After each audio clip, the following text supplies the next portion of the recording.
Yo, pull up a chair, let the real talk begin. Faith on the table where the brothers lock in. Life gets heavy, but we stand our ground. Truth in the room when the circle comes round. No mask, no front, just real man here. Talking about faith through the doubt and the fear. From the grind of the week to the lessons we share. Welcome to the men's round table, pull up a chair. Men's round table series, step inside. Real men, real faith where the truths collide. Voices at the table where the stories get shared. Welcome to the men's round table. Pull up a chair. Welcome back to the Men's Roundtable Series Interview Spotlight. I'm your host, Mr. U. If you're watching us for the very first time, wherever you are and however you're listening, thanks for making us part of your week. We're live on LinkedIn, Facebook, YouTube, and of course, our audio podcast platforms and on social media. You can find any of our shows. I'm excited about this next guest, but we'll get to that in a minute. If you don't already know by now, we have a Men's Roundtable Series podcast every Thursday night at 7 p.m. Eastern Standard Time. This show is kind of a sister to that. We have a one-on-one interview with a husband, father, brother, or son, and kind of still have the same safe space atmosphere, but we talk about things on a more personal level, more transparent level, one-to-one, as opposed to the panels that we do every Thursday night. So you're in for a treat today. Good buddy of mine is going to be here to join us. He's the host of the Valiant Forge, a Christian podcast and ministry designed to help men build lasting legacies through grounded conversations about faith, failure, fatherhood, and forgiveness. Mark Osborne's in the house, man. Good to see you, Mark. How are you, brother? Fantastic, Mr. U. How are you? Good. I love your show. I love your work. I'm definitely a fan and supporter of what you're doing, man.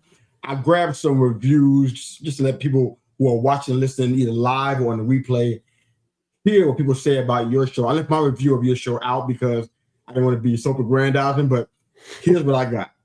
I found this podcast very helpful in discerning how to shepherd the heart of my husband. So this is from my wife. Great host, provocative, deep questions that lead to a great conversation, a call to rise on every episode. I love that one. And building a legacy that serves men all around the world. For you guys that are watching and listening right now, that's what Mark Osborne and the Valiant Forge podcast does, man. So thanks for being here, brother. It is an absolute honor for you to have you here. Yeah, it's a pleasure being here. I'm always blown away when I see the reviews because, you know, we've talked before, but I have a lot of imposter syndrome when it comes to doing this because I'm figuring it out as I go along, you know.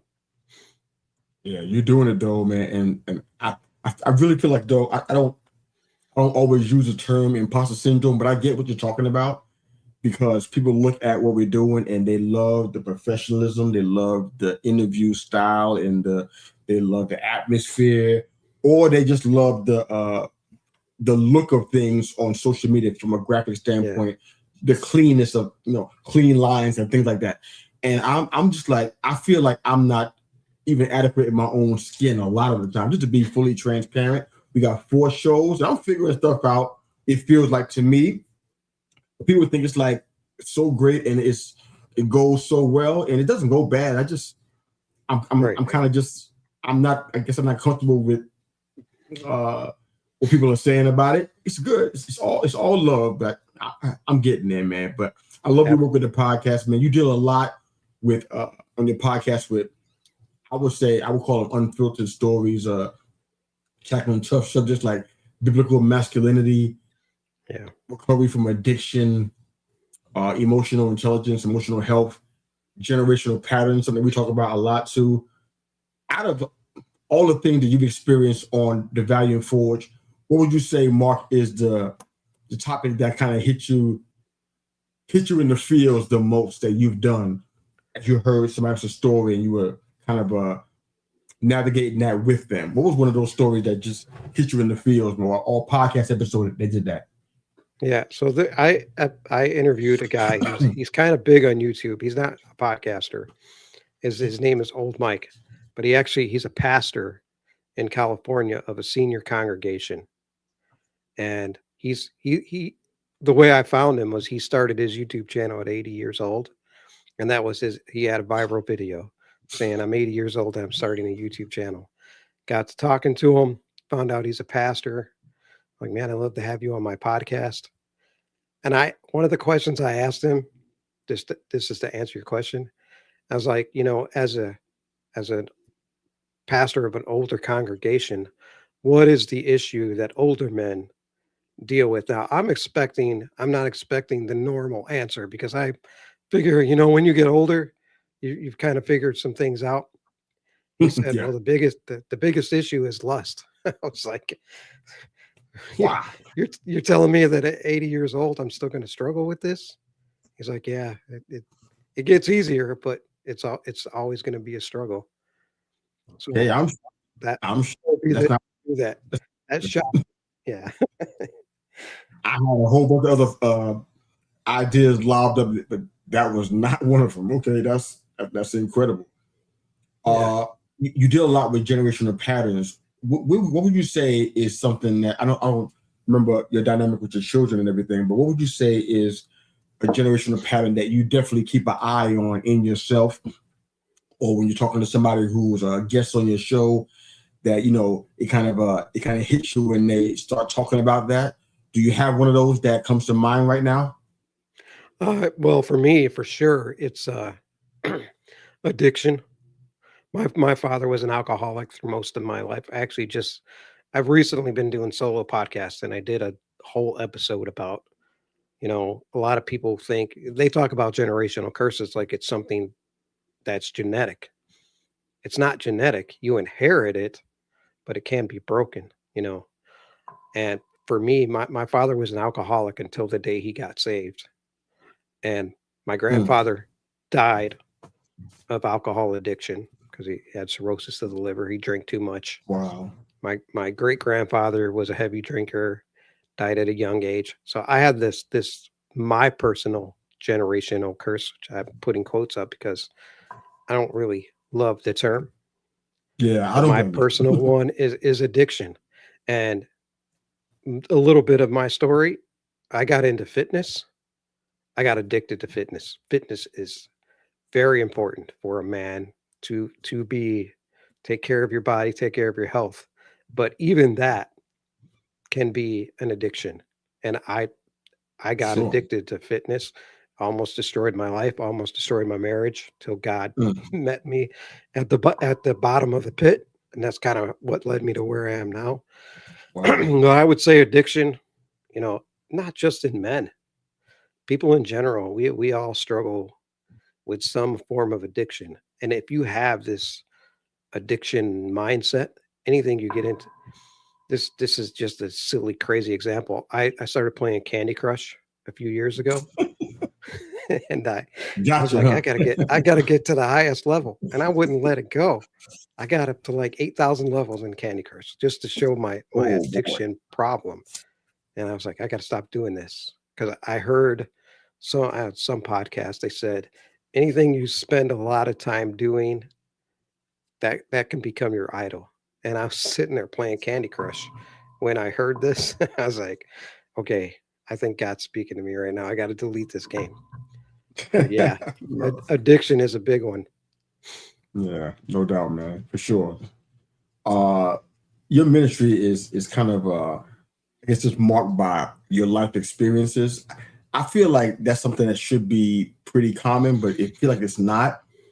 You bring a lot of your personal stories and challenges into it. You talked about your marriage in that, your health scare.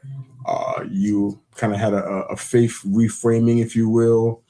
I love to hear some of that, but I definitely want to hear about your shift from a passive kind of faith into servant leadership, into leading in a more outward way.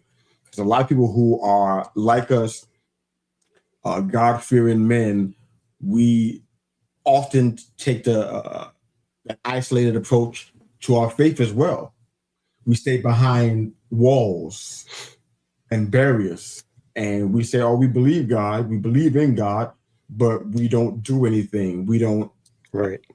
extend ourselves. He can't really use us like currency because we're more concerned with just doing the bare minimum, and that's what passive faith looks like. So I'd love to hear about what you would share about your health scare, how you rebuilt your marriage, your passive faith, all three of them, man. I'm pretty open to hear that, man. But your story Yeah. was outstanding. So for me, I got saved at 14. And I was always Okay. kind of the shy, introverted kid, always got picked last to be on baseball teams or whatever. I was bullied a lot, but when I got saved, that it was a Friday night. Kids in the neighborhood, they knew me kind of well. So next day I'm telling them all about Jesus. It's the greatest feeling ever. You got to give your life to Jesus. That lasted until Monday morning when the kids at school asked me, "What did you do over the weekend?" And I started telling them about Jesus. They started making fun of me, calling me Bible thumper, and I was like, "Oh, I got made fun of and not. I didn't want to do this anymore." So, and this is just me being honest and vulnerable. I got ashamed, and I just remember that moment. It's like I can't be loud about this if I'm going to be accepted. Because when you're a teenager, what you want is to be accepted. So I maintained going to church and doing all the churchy things, and I did that for a majority of my life. Like I played guitar even before I got saved. I was playing guitar in the church, so I played guitar. I continued to be on worship teams. I always have this heart to serve, so I was a deacon. I always helped set up the tables and do everything at church. I went on a mission trip, but that whole time, what I was doing was I was doing no, not this severe, but in Matthew, Jesus says, "You cast out demons in my name. You did all these things in my name." Now, I never did any of the serious spiritual things, but I did all the churchy things. I went to church 3 times a week. I served in church. I led a youth group for a while, but I didn't have a relationship with Jesus. I was just doing church. There's a difference in doing church and having a relationship with God. Because I had never really had a real relationship with God when I got into that fitness addiction, Yeah. because at 48 I had a heart attack, a mild heart attack, and I knew I needed to make a change. And where I had spent my whole life having this low self-esteem, that I went and joined a gym the day of my 48th birthday, and I posted a membership card on Facebook. I got all these likes and comments and like, "Oh, I want to follow your journey. I need to be inspired." And I saw it as like, okay, this is first of all, it's a business opportunity. I knew I had the grit to make something happen, especially, and now my ego is like beaming because people are going to be following me. I let that ego just push me into. I was working out 6 days a week, running 3 days a week. I did the whole thing. I started a fitness business on Instagram. The guy who was always shy kind of stood in the background. All of a sudden, I'm up front because I see something in this. What I thought I was doing was I was going to build this cool, lasting legacy to help people. But what I was really doing was filling up my ego. Mm. Then I started getting DMs from people asking for help. One of those DMs was a woman, and the conversation got a lot further than it should have. My wife discovered that conversation, and during this lasted probably 7 years. My wife discovered that conversation, Oh and wow. our marriage was in a lot of trouble. And she was being a godly woman and just praying and waiting for God to step in. To finally, she said that we have to stop. We either need to stop right now, decide what we're going to do. And this was 35 years into our marriage. Mm. And it was like a wake up call for me. I just hit a brick wall. And she said, if we're going to do this, we have to do this with God, not just go to church, but we have to, both of us. And she's such a great woman because she said, not just you, me too. I'm not where I need to be with God. We both decided we're going to a counselor. We started praying together. I started taking all the disciplines I had learned through fitness, and I started applying those through spiritual things. So I would get up at 4 o'clock in the morning and go to the gym. I still get up at 4 o'clock in the morning, but I go to the word first.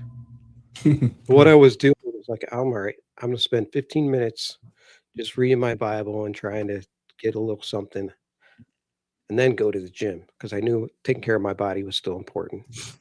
What I found during that time was I would be an hour because I'd be like, oh, I want to learn more about this. I want to learn more about this. I spent more time in the Bible, and then I didn't have time to go to the gym.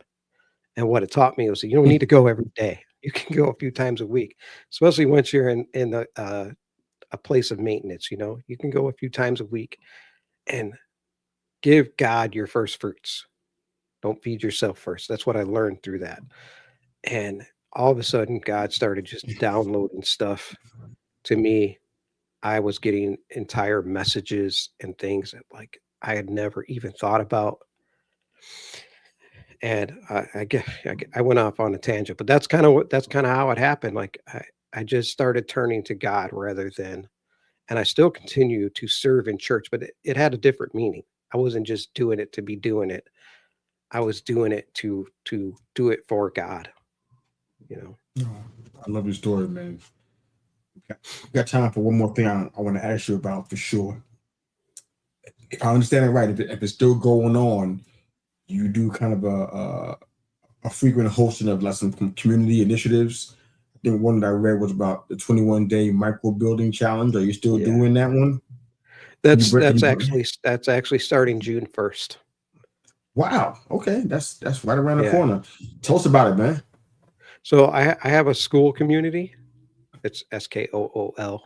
Yeah. That you can join, and it's a micro building habit. It starts with spiritual. It's got physical. It's got mental. It's kind of where I talked about the generational curses. It's 21 days. You do 5 minutes of prayer. If you ever read Atomic Habits? Yeah, Atomic Habits. He talks about just building off of one of my top 3 books. Top 3 all time. Yep. Yeah, so it's kind of based off of that frame, but it applies in spiritual areas. Kind of what I just talked about. Like I just started doing 15 minutes a day, and then God moved it into more and more. So it's 21 days, and in the group, I have a tab for accountability. Where people can say, "Hey, I read this today," or "I didn't make it today," and you're only doing that just so other people can lift you up and encourage you and build you up from there. No, I'm also going to be doing that with guys in my church. Ooh, that's awesome. That's awesome. Yeah. So you clearly are locked in, and I really commend you, man. I don't want to take too much more of your time, but I want to just commend you, man, because what you're doing, I mean, you're a humble guy, man, without question. But what you're doing, man, is the kind of stuff that we have aspire to do with the Men's Roundtable Series podcast, and even with this show. We just aspire to make impacts and really touch people where they are. And your show is doing that. You're taking, things that men are challenged with, and you're strengthening them for the kingdom, man. So I just want to just say thank you for being on this journey, and for stepping up and taking care of things with your marriage, and being a role model to your children and your grandchildren, man. You're awesome, brother, man. So I'm honored to know you, brother. Thanks for being here on the show. Right back at you. You're a great brother. You guys are watching. Thank you, sir. If you guys are watching for the very first time, thanks for making us part of your week. I'm going to ask Mark to follow us on all the social media platforms. He may already be doing that, but if you have any questions that you didn't think about during this time together and come on a little later on, jump onto the socials, hit us up privately, or hit me up and I'll get you connected with Mark. Because if you're a brother that's out here listening to this, the Valiant Forge podcast is definitely a place you want to be. It's on Apple Podcasts, Spotify, wherever you get your podcast from. It's definitely available there. I know it's on YouTube as well. I saw that there as well. So you can find Mark Osborne and the Valiant Forge podcast, man. Check it out, guys. Husbands, fathers, brothers, and sons. Don't delay. Go find that man today. Thanks for your time on this, Mark, and being a part of this conversation, sir. Thank you. Men's Roundtable Series, step inside. Real men, real faith, where the truths collide. Voices at the table where the stories get shared. Welcome to the Men's Roundtable, pull up a chair.